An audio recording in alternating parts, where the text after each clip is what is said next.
চলছে লোকসভা নির্বাচন। প্রথম দফা এবং দ্বিতীয় দফার লোকসভা নির্বাচন শেষ হয়েছে। দোরগোড়ায় তৃতীয় দফার লোকসভা নির্বাচন।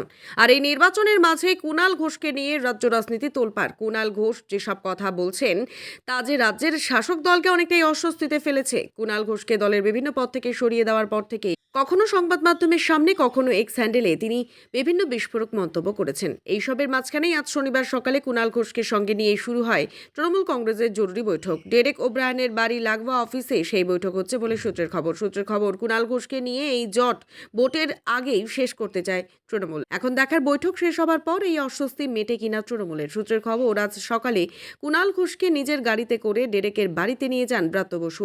3 নেতার বৈঠক চলছে সেখানে। যতদূর জানা গিয়েছে, মুখ্যমন্ত্রী মমতা বন্দ্যোপাধ্যায়ের নির্দেশেই এই জরুরি বৈঠক হচ্ছে বলে সূত্রের খবর। তৃণমূলেরই সদস্য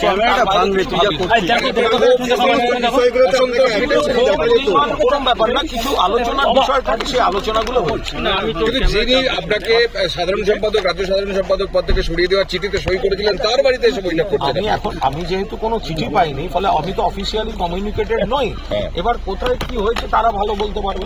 স্টার ক্যাম্পেনার হিসেবে আবার প্রচারে নামবেন। আমাকে দল যেখানে প্রচারে পাঠাবে, যদি কোনো অ্যাসাইনমেন্ট থাকে, আমি তো ইতিমধ্যে আজকেও কয়েকটা অনুরোধ পেয়েছি কয়েকটা জায়গায় যাওয়ার। আমি সময় সুযোগ সেগুলো হলে আমি দলের কর্মী বক্তা হিসেবে আমি কেন যাবো?